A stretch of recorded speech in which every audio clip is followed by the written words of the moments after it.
Hey, hey, hey, hey, welcome. What's up? I am Nate, and I'm also ghetto because I should know that I need a headset. So I am Nate. I am here today for the Artist Exchanges virtual artist series. Today's cast of artists is from the Real Nigga Show, a Real Nigga Show, and we're doing a reunion today. Let me get on camera. There we go. So we'll be doing a reunion today with the cast of a Real Nigga Show, like everybody else. Because of COVID-19, the show has been postponed until the end of the summer, but we'll have all of that information. Troy will give all that information out at the end, but we want everybody to sit back, relax, enjoy themselves. It's going to be a lot of humor. We got all the guys assembled. I'm looking at them now, and I think I see all of them. We got Eze Jackson, we got Davon Carey, we got Brandon Tate, we got, who else we got? We got Mr. Joshua Dixon. Oh, he got the specs on today. He's serious about life and thing. We got the Sandra Meekins. We got Robert Hardy. He flew all the way over virtually from Cali. We got Detroit Burton, the man that makes all the plans in the city. And then we got the hostess with the mostest today. I'm gonna bring her in right now. She all a student and ready and whatnot. What's up, Miss Jiggetts? Hello, hello, hello, world. Can you hear me? We can hear you. Is there an We can echo hear in it? you. That it don't even matter. I can hear you. I can see you. Okay, I just Everything is perfect on your end. hope they have a pleasant hearing experience. Hello, Yes. everyone. My name is Tracie Jiggetts on behalf of the Art of Truth, the Artist Exchange, and we are here for a real nigga show. Virtual reunion, everything you wanted to know but were afraid to ask. Some stuff you didn't even want to know, we're going to fill you in on. So we're going to do some learning, we're going to have some fun, and we're going to show you welcome to the family, a real nigga show. Yes. I'm excited. I just joined the team not too long ago, and I'm really excited that we get to meet like this because I haven't even met the whole group at one time yet. But we're gonna rock it out today. Tracie gonna take this over. She got the questions, she got the jokes, she got the little behind the scenes information that she gonna give us. And I don't want to hold her up anymore because I'm trying to stay to a time, and I don't want to be on real nigga time.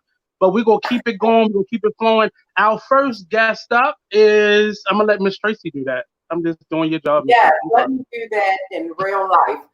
Okay, so let me give a little the reason for this show, this reunion, because we want the world to know, we want the world to understand why this show is, why it has lasted 17 years, why we are rocking out, why we are still relevant, and why we are still needed. So the gentleman that I'm going to bring on, who is a lot that I could say about him. I get nervous, but ladies and gentlemen, his vision is simply, I am in awe of his vision and his execution when it comes to the world of theater. His ability to bring things out of people that were not there, that they did not know they had. I am speaking of Mr. Troy Burton. I met Troy Burton, probably about 15 years ago. Mr. Troy Burton first. Ladies and gentlemen, Troy Burton, welcome. Welcome. Thank you. I thank you. I am grateful for your gift. And we are here. We have come together under so many projects. Oh, right? yes. So many projects, but this one is special. Oh, yeah. This is very dear to our heart and special thing that we've always just a place in our lives. And it has helped us to mark time in our life about different great things that have happened in all of our lives. Yes, it has. It has forged relationships and friendships and awakenings and so many things. So we speak of a real nigga show. Troy Burton, I want to hear your take from the beginning first. So I'm going to ask you, why a real nigga show? Why did you decide yes, I will be behind this. Well, actually, it started when I was a teaching at Arena Players, and I Okay. was the director. I was the drama director for the youth theater there. And one day, Robert Hardy and Eze Jackson came to one of the shows we did, a Black History Month show. Mhm. And actually, the Black History Month show was in March because we got snowed out in February. So, Okay. so that's life. And so we did the show, and they came to me and they said, "We want to do something. We want to do something. We want to be on stage," because these guys trained formally as actors and they were living their lives in school and doing other things. And but they wanted to create something that they own. So when they came to me about that, I said, okay, let's go. Mhm. And just so happened, working with me was the great late Robert Chu. Most of you know him, Prop Joe from The Wire. You know, we remember him always. Um, Mm. and so Chu was just standing there that day and we were just talking. And it's interesting because there is a picture marking that moment in time someone took of us, like a minute after we had that conversation. And we actually got together and we started this idea of coming up with something dealing with African American men, their Mm. stories, just their lives, and told through their own way. And it wasn't a real nigga show. We were thinking of several different things. What could we call this? What could we do? So I thought about it. I went home, had a glass of wine, and Okay. and I said, if I could get Dr. King, Richard Pryor, Mm. Tupac Shakur at a table for a conversation, what would it be? And then it also hit me. And if I could get Billie Holiday making some potato salad to bring into this meeting, and then that's when it hit me. I said, you know what? The whole conversation started to evolve, and we were Mm. thinking of names. And and I just said, hey, why don't we do a show called A Real Nigga Show? Yes. It was just divine order that the name came. And then we started thinking about the word and the meaning of the word, and we started writing. We just started having writing workshops. We were workshopping it at the UB Blake Center, and it just seemed like the heavens opened up and things just poured. And I think the guys were probably around 22 at that Okay. time.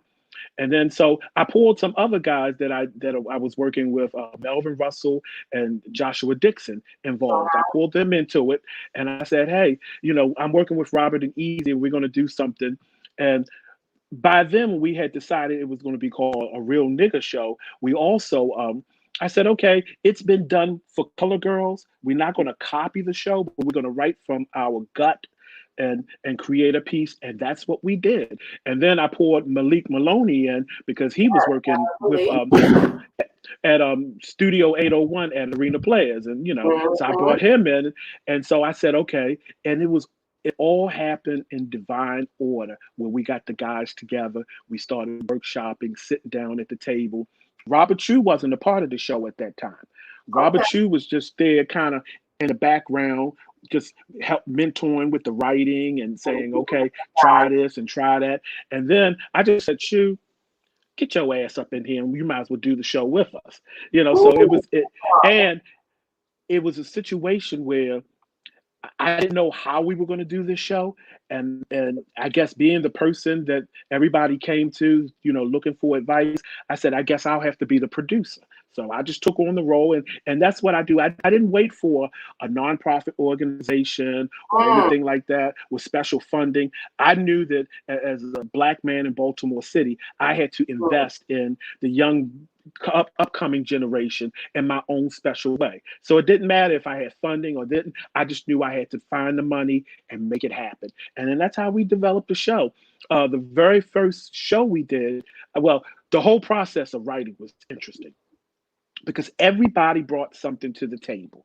Yes. And people who weren't actually involved with the show came to me. And one of my favorite poets is Jackie Terry. I love Jackie Terry's Shout poetry. out Jackie And Terry. We love you.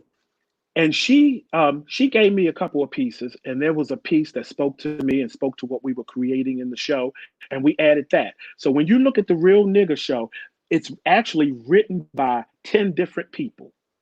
It's not, my creation and Robert and Easy all just individually. The show has taken on many different versions of it, editions over the years. That there have been other people who have been invited, to write in the show. Sheila Strawberry Gaskin, she's written in the show. There was one guy who came and just sat in on some of the writing and the workshops. He was inspired. He went home and wrote a piece called "The Nigga in the Basement" and brought it in and said, "Here, I just want to share this." So it was just a hodgepodge, just a big stew of writing. And then once we finished, we wrote a lot of pieces. I said, let me take some of this stuff and kind of put it in its form.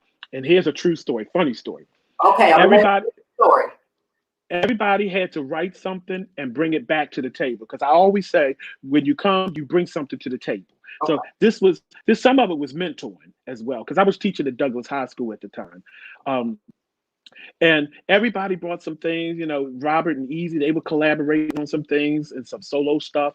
And one day, Joshua Dixon walked in and I said, "What do you have, Josh?" And Josh said, "Well, I have a piece." I knew he was bullshitting because I could just look at him and tell. And then he said, "You thought I was him." And he just started doing this improvisation. And I listened and I said, "That's it." And that's how we feed off each other as a family. And that became the central theme of the entire show. When we took the title, "A Real Nigga Show," and the whole concept of, you thought I was him, you thought I was that black man that did this or did that, so it was a very organic thing that just came together. And, well, let me jump in there, because to me, that is the power of a real nigga show, is that it is community. And to me, when we talk about the word nigga, and for whatever your opinion may be, to me, it stands for collective. Yeah. A certain collective culture of people. So to know that the show not only speaks to community, for community, it came from community. Nigga. And there we are. I want you to talk about one more thing before we bring the next guest, because I want to move on. But the style of the show is different. What we have these black men, and the style is choreopoem. Yes. So talk about that a little bit, and why you chose to use that style. Well, because when we sat at the table, I said, this piece, all the work that we're laying on the table speak in many directions.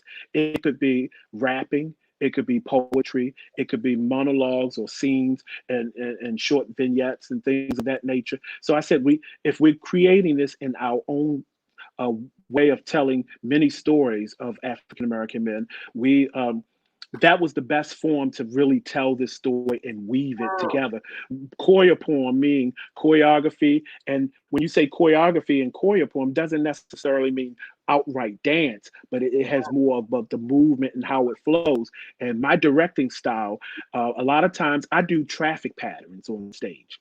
And so if you sit in the audience and you watch the actors, especially if you have a raked audience where the audience is going from the ground up higher and the stage is on the ground, you can really see with the words and the rhythm of the words how they move.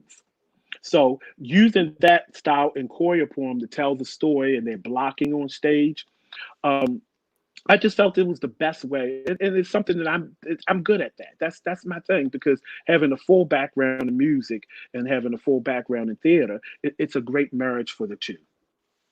I love it. I love it. So thank you for touching on that. So when we talk about community and we talk about our theater family, because like I said, we have shows toured, especially with this show, when we get to go on the road and take it to the people, it is a special time, and that takes a lot of work. And there is one person who is able to carry that weight upon her shoulders to keep us all together, to keep us all encouraged. And she is greatness. So Nate, we're going to talk about bringing on the greatness that is Sandra Meekins. Ladies and gentlemen, y'all better get pumped.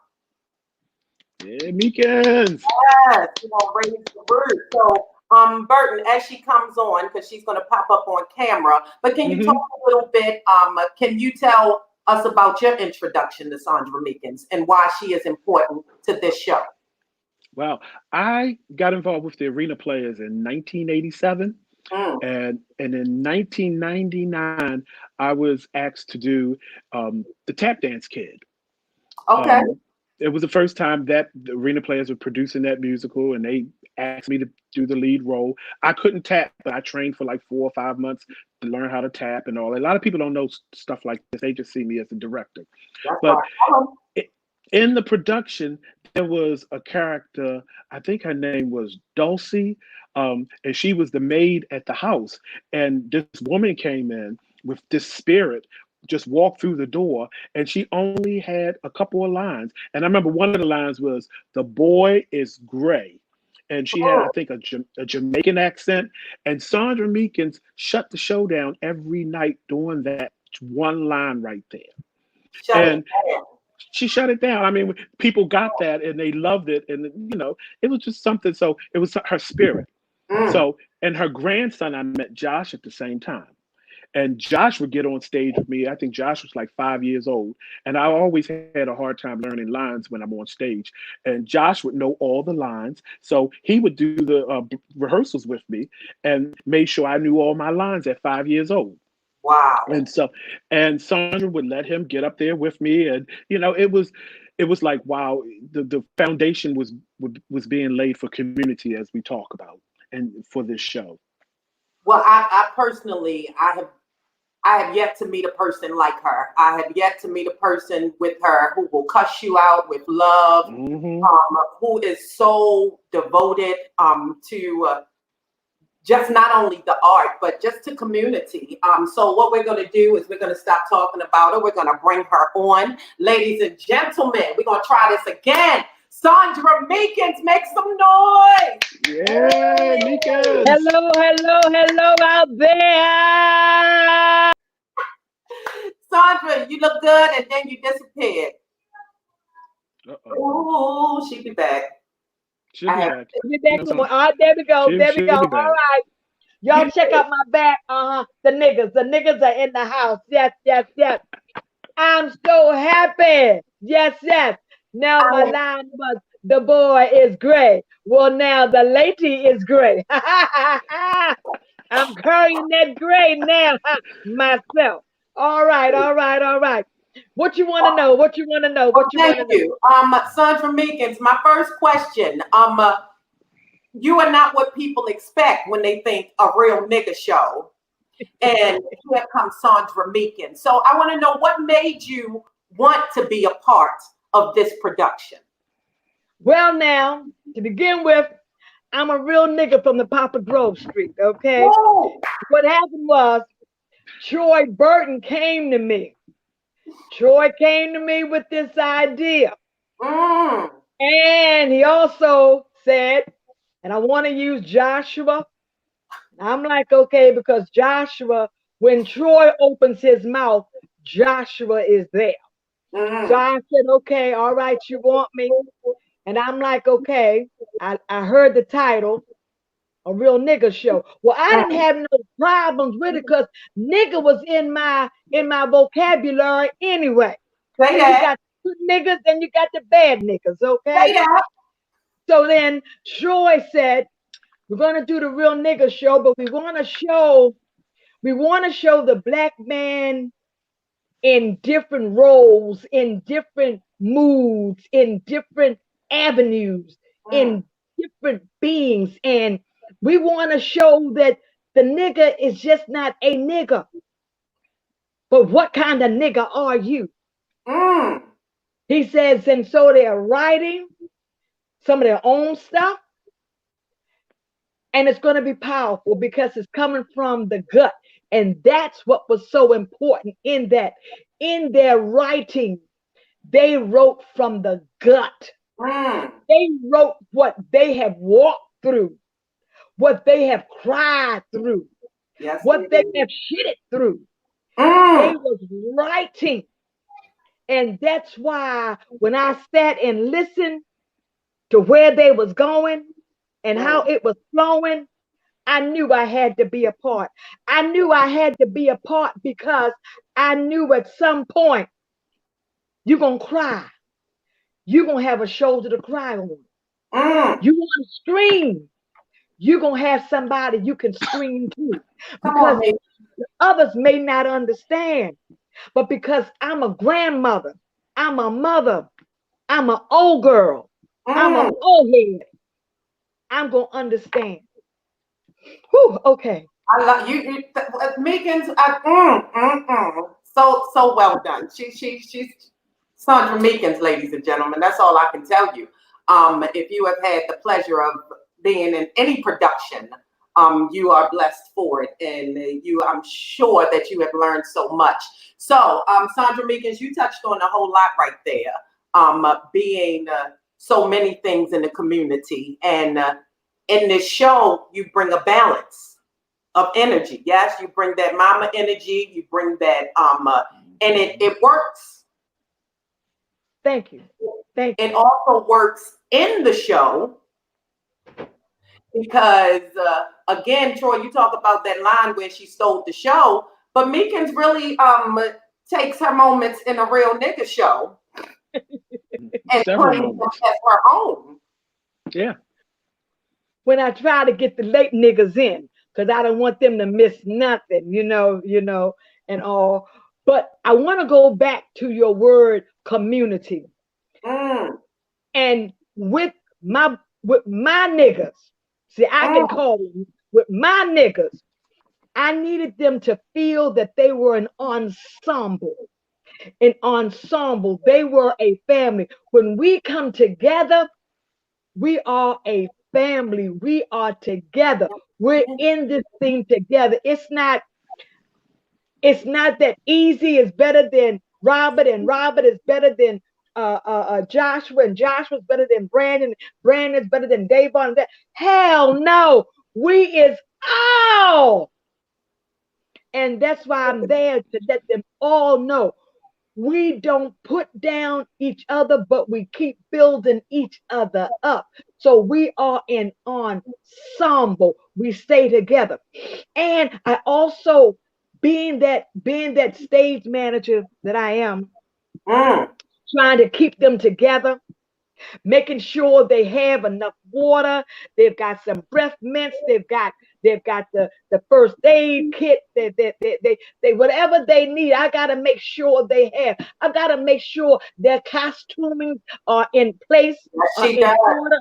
I gotta make sure that whatever pair of shoes you need, if they need to be shined or whatever have you, I got to make sure I got the polish for you to shine the shoes. I've got to make sure you need that handkerchief. I got that handkerchief for you. You need a book. I've got whatever you need. Stage manager extraordinaire, and we love you for it. So, Troy, you got something to say before we move on? Well, I actually was going to say also, Sandra makes sure that they have their lines. Yeah. And make sure they are producing at the top level as a professional actor. Yes, she does. And real clear. Thank you for that. Thank you for that. In that, I gotta give them a charge. If it's no more than y'all repeat after me, good, better, best, never let it rest till your good is your better and your better is your best. All right. I've got to give them a charge. Greater is he that is in me than he that is in the world. I've got to give them a charge. You can do all things through Christ Jesus that strengthens you. I've got to give them a charge. Anything worth doing and accomplish in the world takes work. What does it take? It takes work. What does it take? It takes work. It takes work. Everything else is job. And I got that from Jefferson Russell. Yes. And it stayed with me. But look, I need everyone listening to understand what you just heard from Troy Burton, what you just heard from Sandra Meekins is what we get to experience every show. This energy, this, and it's backstage, so you don't get to see it. And that's why things like this are so important, because it shines because of this energy that you're seeing right now, because of community. because niggas. So what we're going to do, Sandra Meekins, I appreciate you. And I know everybody's like, y'all keep talking about a real nigga show. Where's the niggas? So, Yeah. Troy Burton, are you excited that we have something to show the people before we bring the niggas on? And we about to bring the niggas on. Well, let me say this. Every time we come together, it is something special. And we didn't know that we will all be in our homes doing a reunion type thing. And we just didn't know that this whole pandemic, COVID-19, all of this would happen. We were preparing to do a great run. We were going to run to Columbus, Ohio, and then we were going to run back to Baltimore and do our show. But while we were in, I think in February, we were in a photo shoot, just preparing for things. I just said to the guys, hey, fellas, let's do a little bit of some one of the pieces, brother, so that when we can do some things for IG and a couple of things where we could just have some promotional things. You know me, as I switch hats from producer to director, and so I had them record something, and I just said, let me put something together real quick to kind of like, have, just a show. And I never knew that we would be in this situation right now like this. And you just never know. So it's like you give thanks for every blessed moment that you can have with your team. And so leading up to what you get ready to do right now, go with it, Tracie. And Tracie, yeah, talk to me, son. Before you leave, I just want everybody to know, before you go, I want to leave you with this. Taking off of Tupac. My niggas, they're like the rose that grew up through the crack of the sidewalk. You thought they wasn't? Ha! But they're going to show you that they are. These are the real niggas.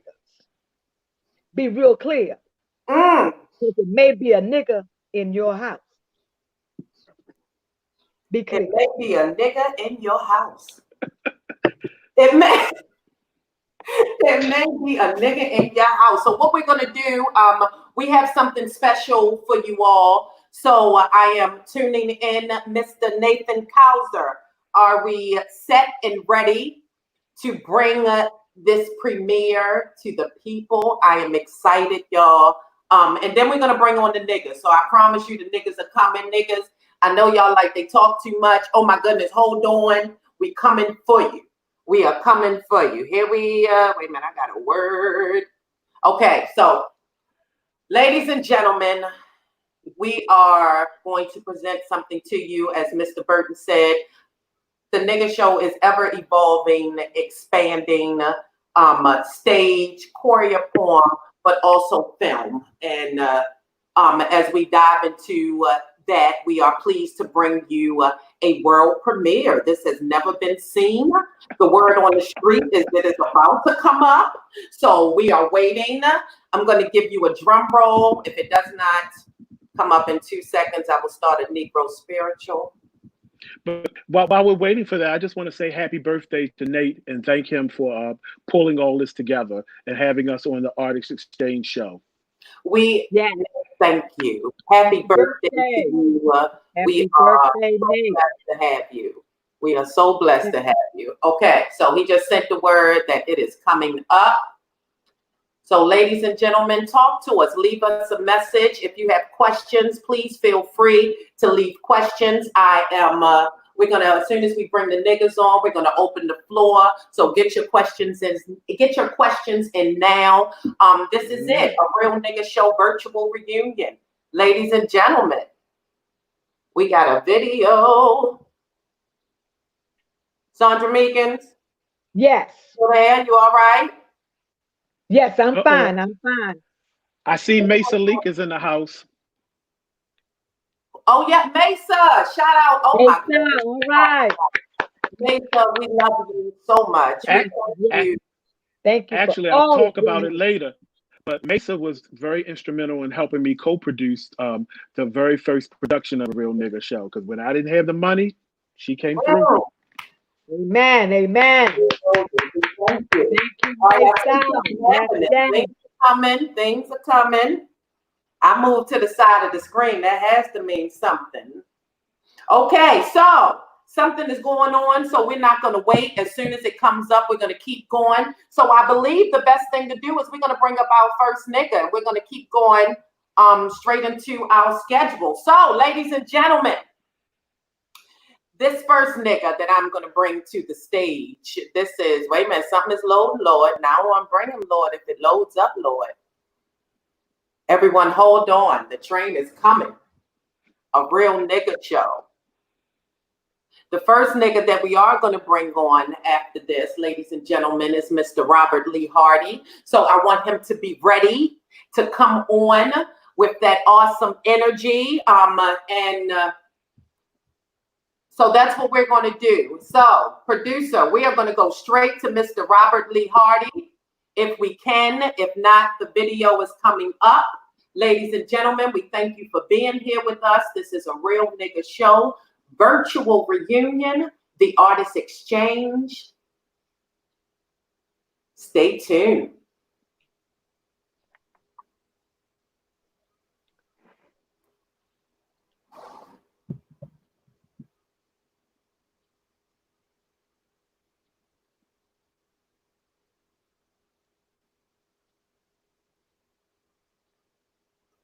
All right, so. That was lovely. Yes, look at the change. Look at the change. The niggas, whatever we do it right. So, jumping right into it, we're gonna start bringing on our niggas. I miss them. I love them.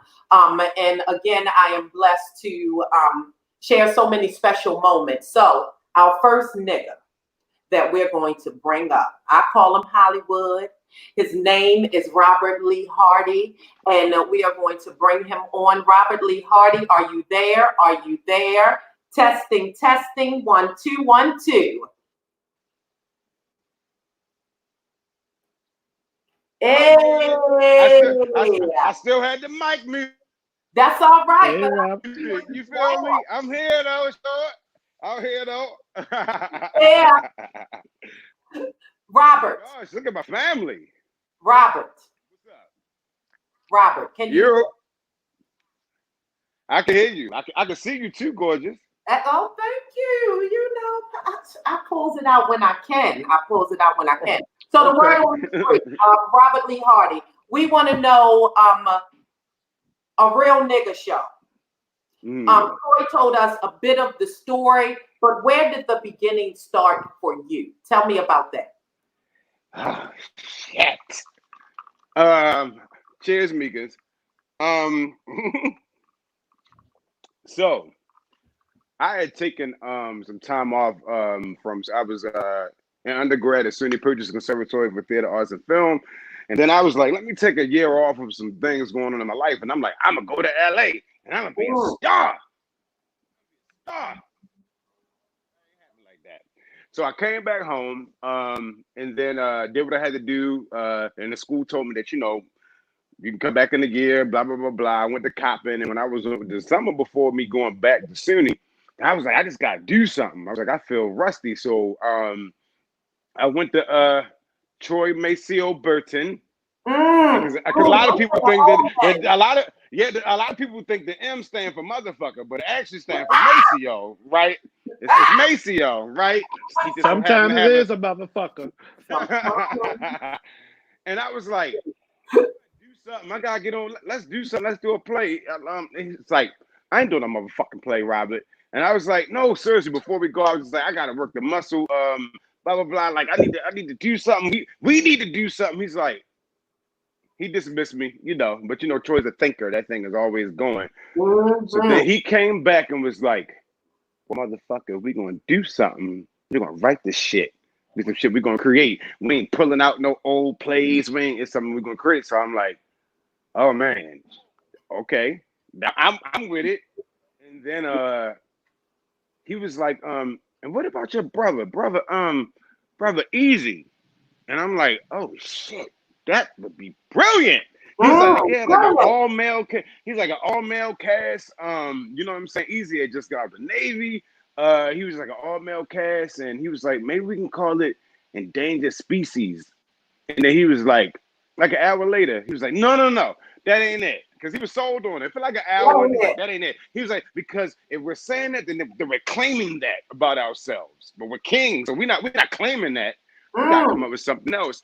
And then there was that night when I'm just like, that day that Troy Maceo, motherfucking Burton, spoke about, and we were all the arena players that day, and he's not lying. It was literally 1 minute after we came together, and I mean, him and Easy had met before, but that was the real meeting.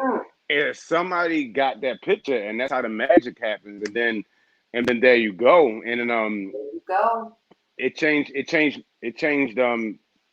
my life. Wow, Robert, But you remember all the details. And all of that, and let me say this. That ain't happened at Center Stage. That didn't happen at Every Man. That still happened at a community theater where it was birthed. That was at a community theater. You know what I'm saying? With professional actors and writers and directors, like right there. Somebody got that picture, and I'm just so that they still make my heart smile. You know what I'm saying? And everything you said, and the word just keeps coming up, community. It continues, because that is, and definitely shout out arena players, because so many things, so many moments have come from that place. So, Robert, yes, tell us about your writing the show, the parts that when you sat down and put pen to paper. And even now, hearing your words, how does that make you feel? What was that process like, actually writing? You know what? It was literally like a brain dump, a spirit dump. It was like a lot of it was done. I mean, it took work, but it was just like my hand was moving and my mind was moving, but it was like something inside of me that was deeper than me was moving. I hate to get all deep. I'm telling y'all, it started coming, and like I would be by myself writing things. And I remember when I wrote the piece, The Madman, Yuri Blakeson at the time, and there was this guy that used to walk down the street. Sometimes he would walk past and ask for a cigarette, or a fug, as we call him in Baltimore. And sometimes he'd mind his business, but he had locks. Sometimes he'd be digging through the trash. And sometimes he'd be calm. Sometimes he would just walk down the street and he would just scream. And sometimes he would scream, and sometimes he would yell mom or yell different people from, I don't know who these people were. He would say different names, and he'd be snotting, and all sorts of shit was going on. And in my head, I was like, damn, his story needs to be told too. What's that about? What made you go there? Because even what you see right now, although I might think that you're crazy, I don't know what you've been through. Because the same way it's a thin line between love and hate, it's a thin line between sanity and insanity. And just like that, any of us can be gone.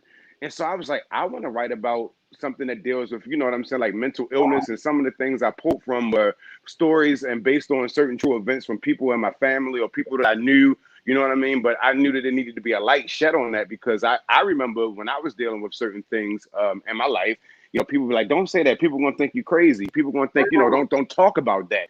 Yes. But that wasn't helping me. That was hindering me.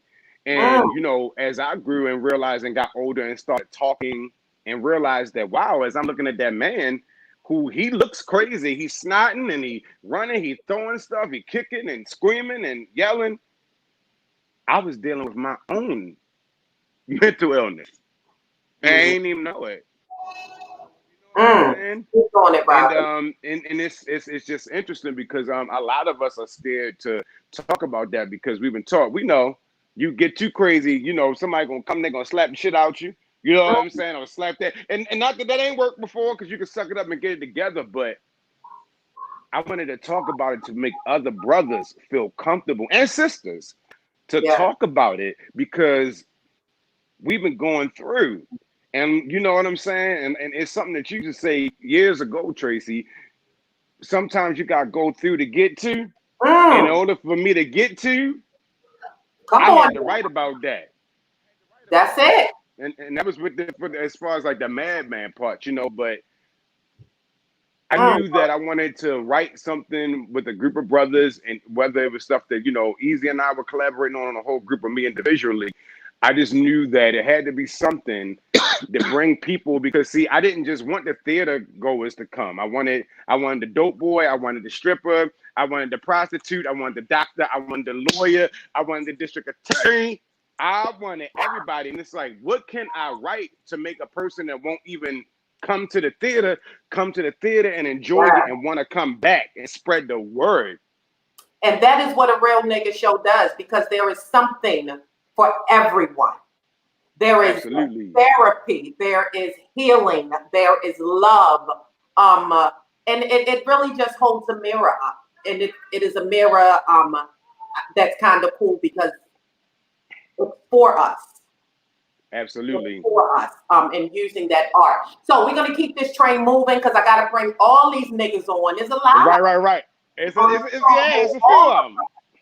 So Robert, I'm gonna keep you stay. And what we're gonna do is we're gonna start to bring in our next guest. As we start to bring him on production, we are bringing on guest number 2. And his name is Eze Jackson. Yes. Oh shit! As we bring. Oh, look at this! He is. Oh, look. Where you at, ho? Where you at, Joe? Is that Easy? Power to people. Yeah. I'm out here in the courtyard. Well, it's a beautiful day. We are happy to have you here. Have you been able to listen in on what's been going on? I've been here the whole time. Yep.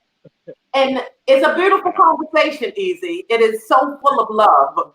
It really is. And now we bring you. So I asked Robert what his beginning is. So I have to ask you, where do you see your beginning? And why are you here? A real nigga show. Talk to me. Well, in 2002, I had just come out of the Navy. I did 4 years in the Navy. And I was a part of Operation Enduring Freedom, which we were the first battle group to respond to 9/11. And I had spent 4 years in an environment that there was no art. You know what I mean? I remember people getting irritated because I walked around singing and rapping all the time. And I was like, yo, I want to go home and I want to get back involved in the arts. And I just dedicated myself. I just jumped into the Baltimore art scene, you know what I mean, as much as I could. And one of the first things I did was talk to my brother Robert. Robert and I have been best friends for a long time. And at that time, he had been in LA in college. I mean, been out to New York and in LA, and I was in the Navy all around the world. So we ended up spending like that. Everything that Troy and Robert told you, that's exactly how it went down. But me and Robert ended up spending a large part of that year together, like every day, and a lot of thinking about the play, meeting up with Troy, collaborative writing. I remember when we wrote Brother, we were actually getting ready for rehearsal, and I had come over to Robert's house, and he still had to like get in the shower and shit. And I think I might have even took a shower over there or something. But it was like, we were together so much. But I remember we were writing Brother, and we were literally taking the piece of paper, passing it off to each other. Like Robert would write a piece, and then he'd be like, all right, Eze, I gotta go jump in the shower. Eze, come closer. I have an audio issue. Can you hear me now? Yes, thank you. How's that? Is that better? That's better. So, Robert, we were passing the paper back and forth, writing Brother. Like he would write a couple lines and then hand it to me like, Eze, all right, I gotta jump in the shower, and then I take it. I write something, he come out, then I go downstairs or something. He done wrote a couple more lines. He passed it back to me. And then so it was that was just coming to Troy and Robert and Troy about this was so exciting for me, because it was like, okay, this is what I want to do. This is what I'm supposed to be doing. Excellent. So, easy. Choreopoem. Talk about that style and how it feels for you, and why it's important to the show. Oh, that's a good question. I think it's important because we tell so many different stories, and one of the things that I always try to remind people is that Black people are not a monolith. You know what I mean? We are different. We are with different shades, with different opinions, with different personalities, with different struggles, with different. You know what I mean? We are a diverse people, and I think choreopoem is so fitting for this because there's so many ways to tell a story. You can tell it through music, you can tell it through dance, you can tell it through artwork, you can tell it through poem. You know what I mean? There's so many ways to tell a story, and I think what we tried to do was fit as many stories in there as possible. Mm-hmm. So even in the different movement pieces, there's a story. Yeah. You know what I'm and that story is relative to our experience. Excellent. Thank you for that. So easy. When we talk about all these different ways, I'm going to say that you add quite a bit of music to the show. Yeah. And so can we talk a little bit about your personal journey, being able to bring what is so important, that musical side, into the show? Yeah. It's funny. Me and Robert was just talking today, and we was laughing because I said, it's really humbling, and it makes me happy to know that Troy was willing to put my music in the show, and putting these pieces together, like the video, him using my music is such an honor because if it was whack, Troy wouldn't do it. And he would tell you. You're not gonna hear that. I told Robert, I said, I can hear Troy now talking about me, talking about, and Easy keeps asking me about his music in this show. And I'm just, it's not good, Robert. I'm just not doing it. So I'm just going to have to tell him. That is dope. And that speaks to a lot as well.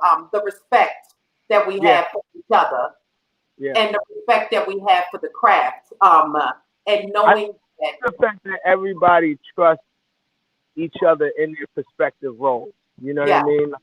Like everybody, like Troy has all of our trust and faith in the part that he's doing, and you see it when we're on stage together. Like, I know these brothers gonna come with their line. And I know that if one of us flips up or messes up, the other cast members got their back and can bring it back. But you definitely gonna get cracked on after the show is over. Yep. Oh gosh. So, yeah, nigga, you fucked up last night. You know that, right? You know you fucked up, right? And that is the beauty. There's so much beauty in that. There is so much beauty in that, Easy. So definitely so many memories. Yes. So before we're gonna keep adding niggas on because run out of time. There's a lot of y'all. But I'm gonna ask Troy, Robert, Easy very quickly, and we'll start with Easy. What's your favorite nigga show memory? There was one run that we did one time. My favorite part of a real nigga show is always the brothers who come for the first time, because like Robert said earlier, our goal initially was we wanted to get our people who don't come to theater to come to the theater, and so I always love when brothers come for the first time and express to us what it means to them. But there's one brother that came one time, and he had just come home from doing 10 years. He had just come home from doing 10 years in jail. and he pulled me up after the show, and he said, "Bro, my girl made me come to this, and I'm not." He said, "I don't do no plays or nothing like that. You know what I mean? I don't come to stuff like this." He said, "But he told me a story. He told me a story, and he told me straight, looked me in my eyes. He said, I'm not going back to jail. Yeah, he said, I'm not going back to jail. Y'all made me feel like there's more to life, and there's so much out here that I can do, and I appreciate y'all for that." And I'll never forget that. I'll never forget that conversation. That was when I knew we were doing something right.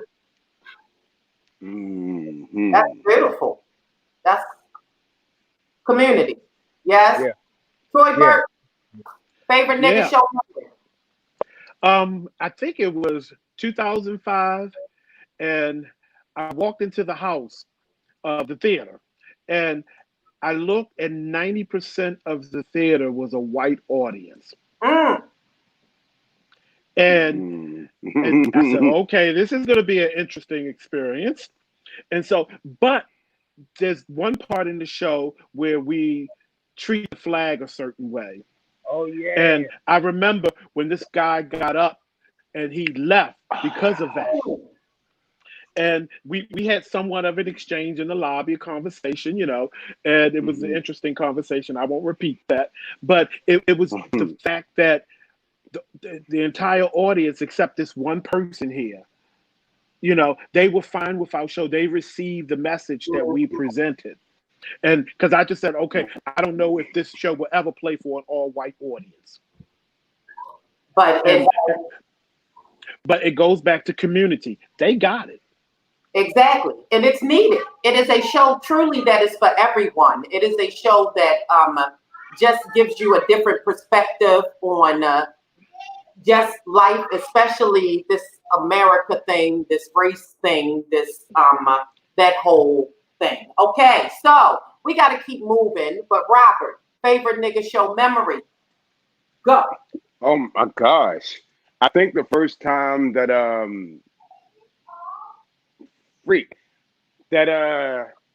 looked up, and it was that moment when all of those brothers on that tiny stage were on the stage at the same time, embracing each other, holding hands, even brothers that were scared to come and get up. It was that time because it was so much power. Light skin, dark skin, fat, skinny, gay, straight, nappy hair, straight hair, curly, wavy hair. We were all there together, standing. It is that's what a real nigga show is. A real nigga show is that community.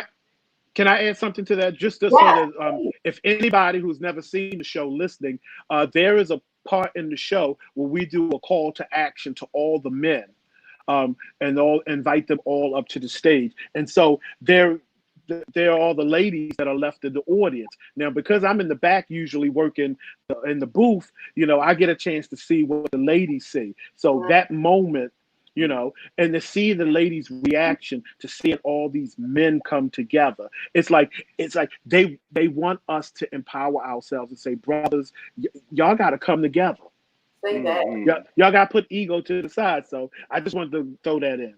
And everybody and I want, can I throw one thing in too, real quick? I just want to say shout out to, it was also good to, another great memory is being able to look around and be supported by family. And I got a shout out to the house mother of the Real Nigga Show Forever, Sequoia Willis. Shout out to you from taking those tickets from day one. I just wanted to say what's up. I see you come through. Love you here, and thank you for loving us. Oh, we shout out memory too, because she was always sitting there with that head wrapped 10 feet high. The house mother. The house mother. What eyes? She kept it together. Sequoia, shout out Sequoia, definitely. Again, community family. So we're gonna bring on the next Negro. We got another Negro. We gotta keep it going because we gotta hurry up. So to production, we are about to bring on the artist. We are going to bring on our resident light-skinned nigga. We love him. Easy's back. Hey, Easy, we happy to see you. So we can bring on Mr. Carey. I want to bring on Mr. Davon, who adds something so special to the show. And we are, oh, look at this artistic Negro. Hey. Oh, hello. I didn't see you right there. Hello, let me cross my legs. Wait a minute. What's up, nigga? Hey. Oh my goodness, Davon, we love you so much. So Davon, much. do you see my background? Oh, this is a little painting I'm working on. I got my Davon piece right there. Oh, Hanging okay. there. Okay. That's what's up. I was late as fuck to that show, trying to get that done and bring it in. Remember that? Yo, Robbie was gonna kick my ass. So I was really nervous. I knew what was happening. I thought, yeah, I remember, but it was, but then Troy couldn't say nothing. When you shut Troy up, you did something. But then he couldn't even say nothing. Yo, it was dark when I got in there, and I was like, the show probably started. I was so nervous, but I'm glad you liked that. I'm glad you got to hang it up. Oh yes. How awesome. So, Davon, we got to jump right in so I can bring in the other niggas. But my question to you is, tell me where the Real Nigga Show, our Real Nigga Show started for you. What do you remember about when you first heard about it, and why did you decide, yes, I will be a part of this? Talk to me. Well, I never heard of it until Robert introduced me to it. Like, I saw Robert on Instagram a couple times. Can y'all hear me? Yeah. Yeah. Okay, cool. I saw Robert on IG, and I was following him, and I saw that he was acting, and I saw him doing Stand the Man and, you know, different things like that. And I was like, who is this guy? Like, I don't even know, you feel me? But he hit me up randomly asking me to come in for an audition for a Real Nigga Show. And I thought the title was interesting, because I use the word nigga, and I'm a nigga, and I'm just like, feel me? Why would he ask me to do it? So when I came in and I did the rehearsal, y'all told me that I didn't get the part. And I was like, you remember that, Robert? I remember. And I was like, I don't know if y'all think I took that shit to heart. Like, my heart dropped. I was just telling the story earlier to my homeboys, to my bros. And, man, you know, I'm glad I get to share it now. But, you know, y'all told me I got the part, and I was really excited. I never been in a play before. I always wanted to do theater and acting, but I just never, you know, had a chance to do it. So when he gave me the opportunity, I was really grateful. And it was just a perfect play for me to be in. And I'm glad that it's reoccurring, and I'm glad we're doing this now, you know, minus the COVID-19, of course. But yeah, the Real Nigga Show, I wouldn't pick no other play to start my acting career on stage than that one. That's like, yeah, you know, man, family. Yes. So thank you for that. Davon, if you can tell me what your favorite nigga show memory is. What's your favorite memory when you think about the show? Every time I think of the show, I think of the first time I did it. Like, Meekins did a prayer, and I was just in tears. My whole face was just, I was crying. And I couldn't like control it. And I'm looking out the curtain at the audience, and I'm like, this is really about to happen, you know. All these lines, I think I could do it. I don't know if I could do it. And every time I think of the play, I think of that. Like, it was so many different emotions with the prayer and the little tiny space backstage, walking back and forth, you know, grabbing a drink, like, just looking at the lines in the script, looking at everybody's eyes, like, wow, this is really about to happen. And we got to do it 3 other times. Like, so that very first play, every time I think of the Real Nigga Show, I think of that, and I think of how I felt. Because I don't cry like that and show emotions in front of people so fully like that, like open, and I couldn't control it, and I let it happen because it was necessary for the moment. But that's what niggas do. You got to keep it real. So, Davon, I'm gonna ask you one more question before I bring on our next one, because I really want to have all of you together. Some things I want to dive into with all of you. But Davon, let's talk about the Troy Burton director experience. Okay. And how, as a actor, like you said, this was your first show. Mm-hmm. So talk about Troy Burton as a director, bringing out the actor in you. Talk a little bit about that. See, Troy is like, to me, man, it pours on gradually. Like at first it was really light, like the pour on. I was like, I don't know, like he was chilling, you feel me? But as the show got closer and closer, I felt the heat, but I loved it. I like to bring it out. You feel me? Robert did the same thing Troy did. He did it as well.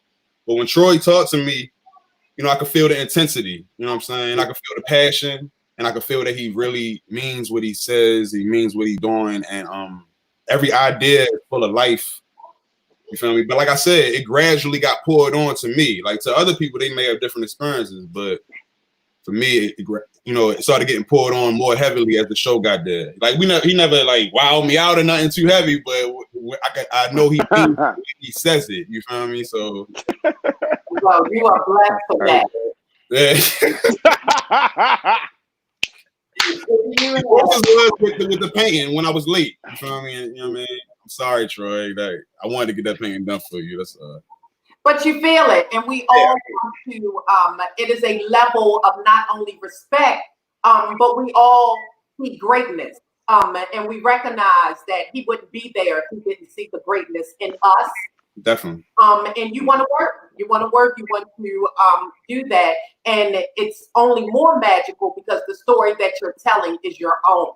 Mm-hmm. And you feel it, and you want to give that story to people in the best possible way, and that's what that is. So I'm about to bring on the next nigga because I need all of them on. But Eze and Robert, earlier we had Sandra Meekins on. If both of you can give a quick word, as far as what Sandra Meekins means to you in the show. All I can say is, yo, Sandra Meekins saved my life. I met Sandra Meekins when I was 10 years old. I know there's another show that we did when I made this joke up in my apartment on Morton Street that night in Mount Vernon. It was like Sandra Meekins saved my life, but she literally did save my life. It was just amazing to be able to actually work with her. I went to Rock Glen, West Baltimore Middle School. I got suspended like 13 times. There'd be times where I'd be sneaking out of school, about to go smoke weed. We used to run down the tunnels, and we'd be sneaking out. It'd be like 5 of us sneaking out with Sandra Meekins. I don't know how the hell she saw me from the sideline. She bust outside the door and be like, Robert Hardy, Mr. Allen, down. If you don't get back, I'm going to talk to Michael Britton. I'm calling her. And I'm like, damn, guess I ain't going to be in on that blunt. But guess what? A lot of those people that I was running with or would have did those certain things, they junkies now. You know what I'm saying? They dope fiends now. She always pushed it. So for me to be able to work with her, and I got to work with her in the drum too, but just to continue from 10 years old, and I'm knocking on 40. For her to still be in my life and we still get to work together, it went from mentor to friend to sister to homegirl to my nigga, because she names herself all them things. So it's a beautiful thing. She's an earth angel. That's all I gotta say. Beautifully done. Easy. She's everybody. She's all our grandma. Like I call her Grandma. You know what I mean? To meet her and then meet Josh and his siblings, and to see not just speaking to the mic. Sorry. Yeah.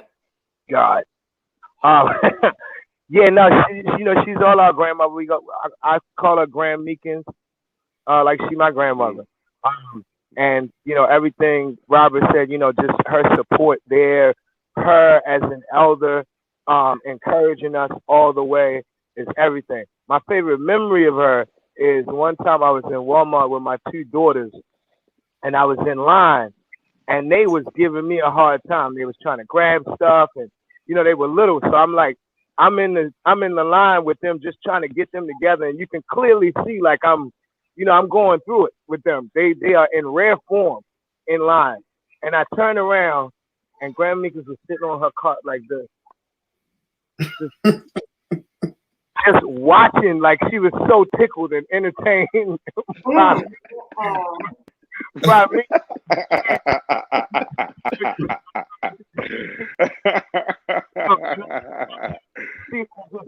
And there's like cracking up, and I was like, but you know, that's the word comes back again, community. You know what I mean? So she's always encouraged me as a father and as a black man. I'm so grateful for her. It's so hard not to bust out laughing when she come out and do late niggas, because I'm still on stage and I gotta hold it together. She's hilarious. Awesome. So we're gonna bring on our next nigga because it's time, ladies and gentlemen. This nigga, he is oh my goodness, we love him. He has been a part of the show for many, many, many years. I can't wait for you to meet him. His name is Brandon Tate. Hey, awesome. Hey, how Awesome. doing? Yeah, Brandon. What's up? My nigga. My nigga. What's up? My niggas. How are you? I can't hate. Oh, I'm fine. I'm doing okay. I'm maintaining this craziness. Exactly. So we are happy to have you. So I'm going to ask you, we're going to jump right in. Tell me about where a nigga show started for you. What do you remember about the first time you heard about it and why you decided that's how we're doing this show? Well, I'm gonna go back. I didn't hear about a nigga show until the first run it already went. Okay. I was working with Studio 801. We were doing Julius Caesar.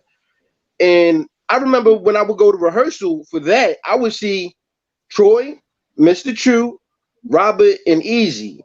I would see them all the time in one of the art rooms just working. I didn't know what they were doing, but, you know, and then the show had already had its run. And I remember I was watching Troy was doing Still Talking Loud with the youth theater. And I remember watching that show and I loved that show. I was like, I gotta get with these people. And for some reason our paths just never crossed to do something until 2012, I believe, when you were working with the youth theater after they had already grown, you know, they grown now, and they did Tricksters and Truth Tellers. Oh, wow. And I got in on that, and that I got to work with Troy, Mr. True, and Melvin. And that was my first time really in that environment. And then, yeah, Tricksters and Truth Tellers. Yep. And then y'all did another run in 2013, and I went to go watch the show. I loved it so much. I saw it twice in that run. When y'all decided to do an extra week, I was like, oh, I gotta go see it again.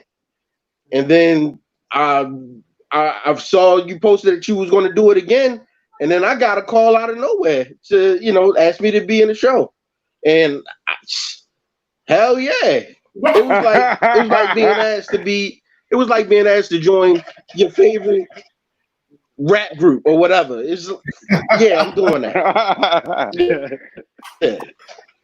Favorite NWA and shit. I love it. So talk about the word a little bit. The word. Yeah, for sure. Cringe, or do you receive it? Did that have anything to do with your decision to be in the show?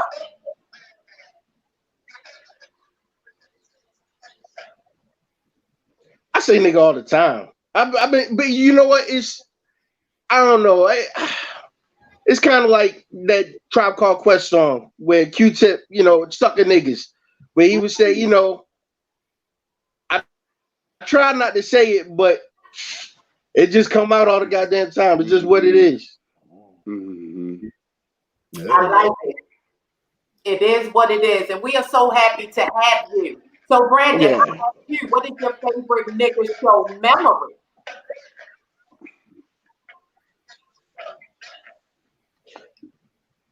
All right. Well, see, watching y'all, I had some time to think about it. Good. And there's a couple of them. I'll be as brief as I can. But I remember when I went to go see it, and Easy has this line where he says, I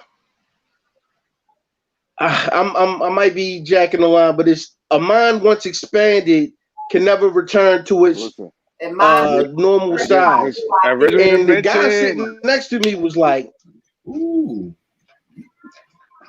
right. And the guy sitting next to me, he's like, damn. And right in the middle of it, Easy stopped what he was doing, looked at the dude, and was like, yeah. And then went right back into his line. I was like, yo, is this the coolest motherfucker I ever seen? It was just so dope. And then I remember rehearsing. And I had to I was trying to do Free Me, and for some reason it was just something that wasn't clicking. And Robert told me, yo, go to that wall and move that wall, push that wall. And then as I'm doing it, Remember that. I'm breaking a sweat, and yeah, and I'm trying, and then I was like, all right, now say the lines, start saying the lines, and I'm getting through it. I'm getting through it. I'm trying to. I can't remember the lines because I'm still pushing at this wall, and I was like, fuck them lines, just say it, just say what you feel, and I just broke, and that was the first time I ever really like had that feeling where like I just couldn't function, but I still had to move through that. And I use that, Robert. I use that every time I do the show. When I gotta wrestle with Josh, before I go into Free Me, that's where I'm at. That's where my mind is going. And it's I'm just tearing up thinking about it now. I'm tearing up right now, and because you said that, before I bring on as the nigga, tell them a little bit about what Free Me is. For those who have not seen the show, that piece. Can you tell us about what that piece touches? Free Me, one of the realest parts. I'm sorry, I didn't. Flat out. Tell me what Free Me, for someone who has not seen the show. What is Free Me about? Free Me is about a man. It's about a man wrestling with his past, wrestling with his potential, because he squandered it. Well, he feels like he squandered it on addiction, whatever that addiction is, drugs, alcohol, whatever. It's like this man, he's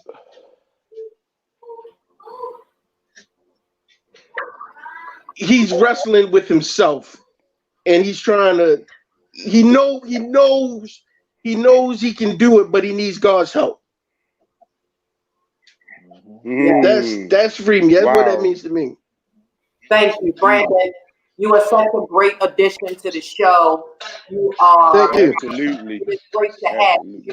So, what I'm going to bring on the last nigga. I want Troy Burton on for the last nigga, but then it's going to be me and the niggas for him because I got some questions for the niggas. But ladies and gentlemen, this nigga right here, his energy is undeniable. I speak of none other than greatness, that is Joshua Dixon. Who better to bring it out?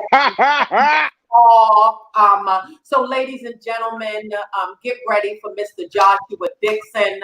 This is a real nigga show, virtual reunion. With the spec, baby. He got the specky wackies.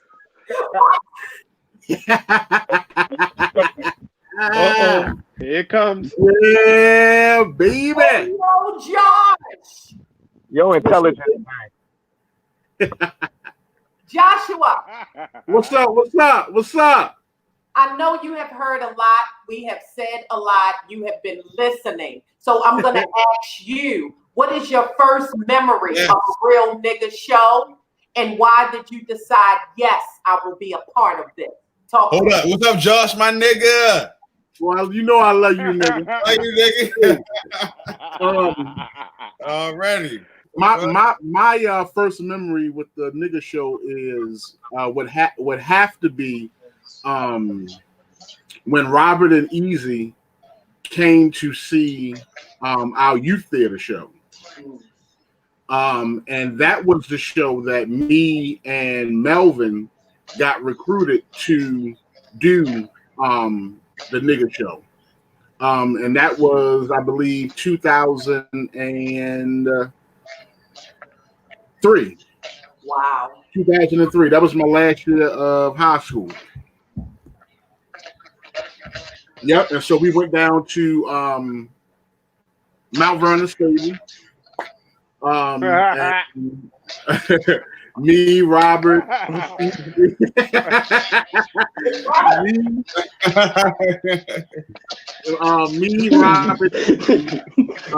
Burton, rest in peace to Mr. Chu, went to the Mount Vernon stable and started hashing out the Real Nigga Show. And the rest is history. Woo! So I have you on, Joshua, and I wanted to have all the niggas on so that we can talk about two very special people and what they have meant to the show. So the first person You said two very special people. Can you all hear me? I think somebody should be muting unless you're talking, so that we can have an echo-free ministry. Oh, there we go. Now, yeah, I hear you. Look at y'all. You just did, Robert. You all are listening, Negroes. I love it. And now I know the silence. Okay. So I want to go in first. So I'm going to, Josh, you're going to take this question first. Then we're going to go to Robert. Then we're going to go to Eze. The question, Robert Chu. When we talk about a real nigga show, and Troy Burton in the beginning let us know how he fits in the line of a real nigga show. But Joshua, I want you to open us up and I want you to talk to us about Robert Chu and why he is such a important part of this show still today. Go. Robert Chu, for people who don't know,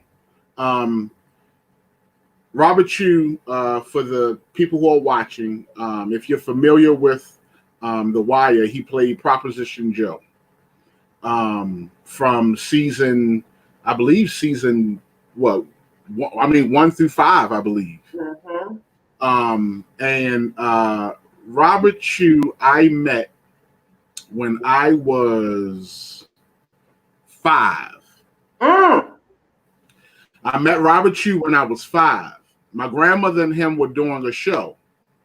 Robert Chu, at the end of the show, Robert Chu shoots my grandmother. And every night, I would run upstairs to the dressing room and be like, "You shot my grandmother! You shot my grandmother!" Every night. And so that was my first actual interaction with him.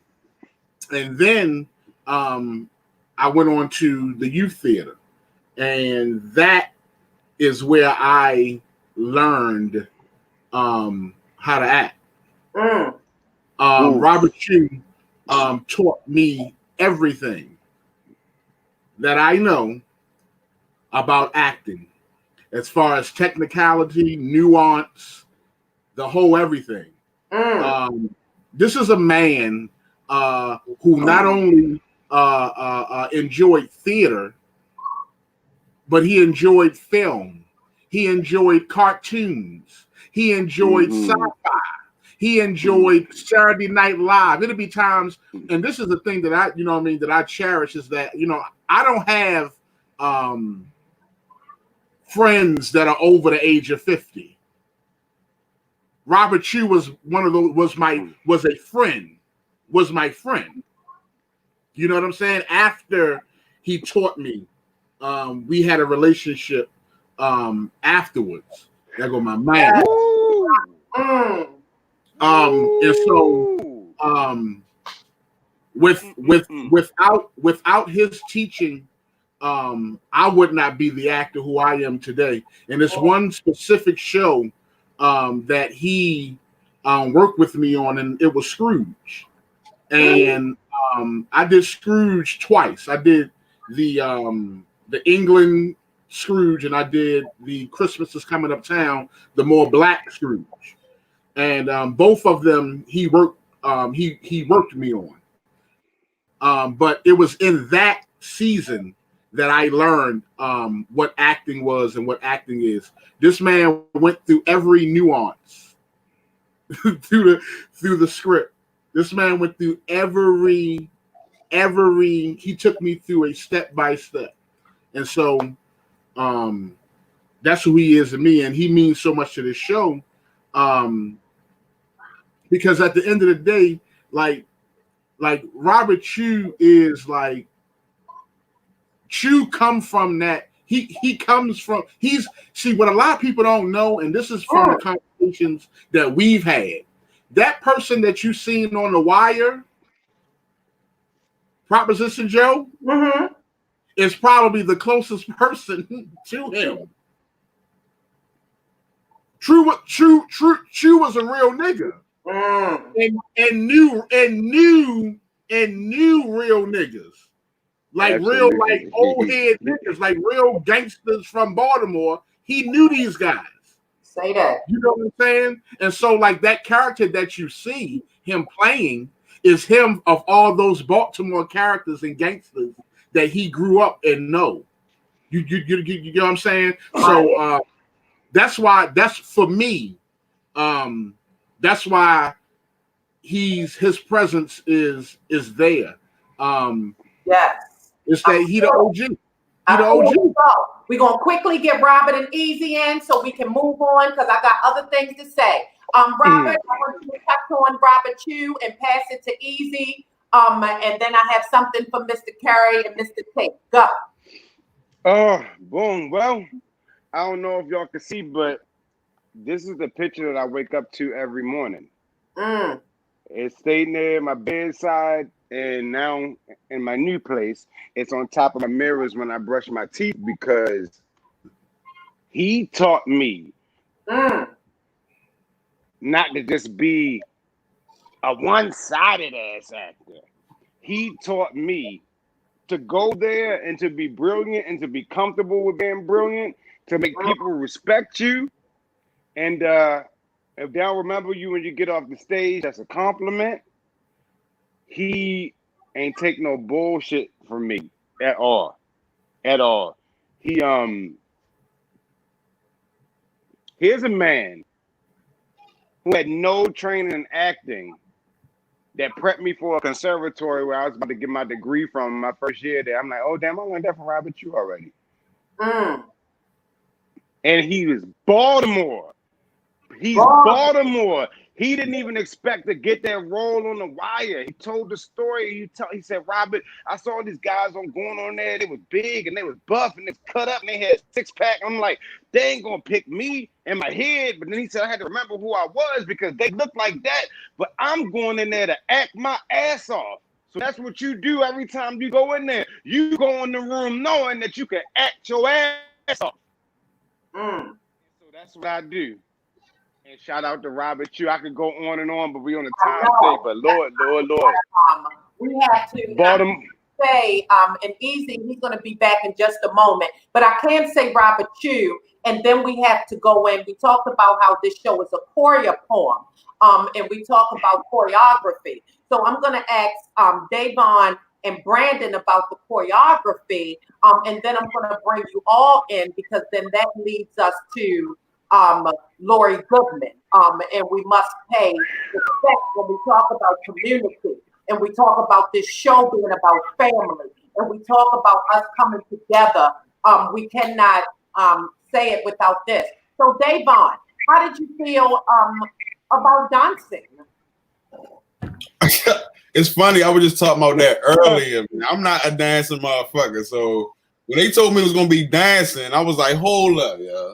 On stage, like we gonna be dancing, and I don't know if anybody paid attention to it. Like I just say blonde nigga shit, I guess. But so they showed us the move. They said it was shoulder. I mean, I'm like, all right, bet. I think I can do it. But when they put me in the back, I was like, it's cool. But all in all, it brings out a different side of myself that I don't really get to show a lot of people. So I love to have fun, but you get hardened over life. You know what I'm saying? Like different situations, different shit harden you. You know, harden your spirit. You feel me? Now in the real nigga show help loosen all that shit back up. You feel me? So that's how, loosen with the shoulder and all. You know what I'm saying? So we on stage, we dancing. Everybody say woo in the audience. Yeah, man. Everybody be like, every show that happens, it never fails. Every show, they so they get me pumped up, and I love the fact that I love the books part. Like who wrote that part or who made that part up? If you remember, if y'all remember. You're speaking about the piece that it is a movement piece, and it really is the niggas in the book. Because, you know, in the books get heavy. Nigga, where do you put it? I think that was Troy. That was Troy? Yeah, that's brilliant. Like, Like, even the acting, like watching y'all do it, even though I'm in it, I'm watching y'all and I'm like, yo, this is really heavy. Like, no pun intended. The books are heavy, but this is a heavy topic. You know what I mean? Like, it's like crazy. You know what I'm saying? So I love it. I love it. Well, and I thank you, and that speaks again to how the piece deals with there are so many layers to us. And often they want to put in the box, and when you think a nigga, you only think one thing. So it's easy for you to reject it if you continue to have that one perspective. But and I want to say this, like I really want to do the show. I really want to do the show now because I've been wanting to do it, but this shit just fucked it all up, and this makes me want to do it so bad. You feel me? Like, because I feel like I'm backstage right now. I feel like I'm right. Like I'm about to jump on Brandon and shit. Like, Brandon. So Brandon, how do you feel about dancing? Tell me about dancing.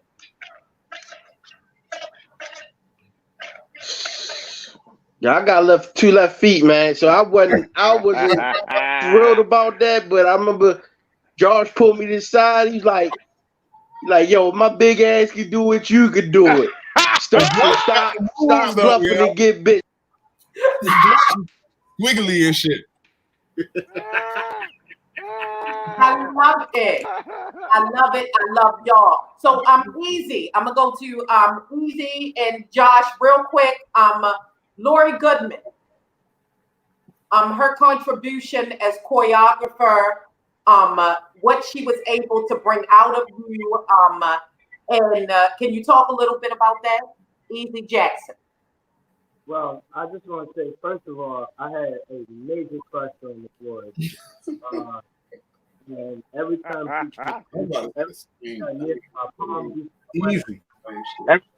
I used to have a major crush on Miss Lori when I first met her. Every time she came around me, my palms got sweaty. I didn't know what to sweaty. Yeah, sitting Holmes is heavy. Holmes is heavy. But she used to I felt really weird about dancing in the show at first. I felt weird about the movement piece. And I remember her pulling me to the side and telling me to be more comfortable in my own body. You know, and just she's like, own what you got. She's like, you're a nice built young man. You know what I mean? Like, own it and move in your skin and be proud of your skin. And don't think about it like, you know, you're dancing. This is movement. You're telling a story with your body. And I was like, oh shit, that's deep. Okay, yeah. And from there, it's actually now one of my favorite parts of the show. Because we break out dancing, everybody's like, ooh. But then, you know, through the years, just from that relationship, she's always been a voice of support. She was always a voice of support and wisdom and encouragement. And I get a little teared up thinking about her. I really miss her. Can I say my quick Robert Chu thing too? Yes, please. So I always say that I got like free training at Arena Players because I used to come to youth theater when Robert was in the show and Sandra and them, and I would just sit around and watch Troy and Robert Chu like teach them, and I would a lot of times just soak those jewels up. You know what I mean? That he was giving when he was teaching. And I remember one day we were backstage doing a show, and I used to be really homophobic. I used to be extremely homophobic.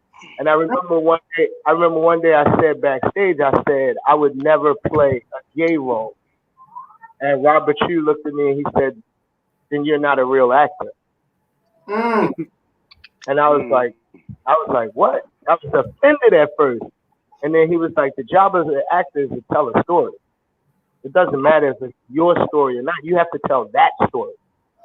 So if you're refusing to do the work, then you're not an actor. Wow. He was like, oh shit. So I've grown now. Then if somebody want to cast me for something, they can. I'll see. Flat the fuck out, nigga. Flat out. Yo.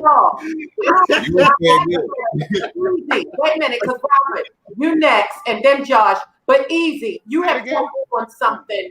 Understand evolution and growth, and being able to say, I used to be homophobic, because a lot of times in our community as niggas, you think the shit goes hand in hand, like one can't be separated from the other. But being able, and that's what this show is about, expanding your perspective, and what you think a nigga is. Robert, Lori Goodman, Josh, Lori Goodman, then we keeping this train moving. Go. Oh my gosh, Lori Goodman. I mean, goddess, regal. All of that. Regal. I love Six, it. four pack. The one thing she taught me, that woman got up and went swimming every single day at 5 o'clock in the morning, except on Sunday. Yes. And the thing that she taught me all the time, she's like, Robert Hardy, when you gonna stop smoking? See, I'm telling all my business, but it's a real nigga show. I'm not here for the Hollywood fluff of it all. I do some things, and I got some things that I got to work on and still working on.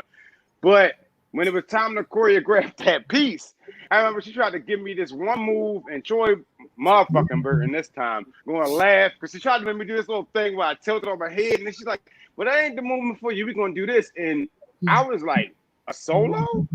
Really? A solo?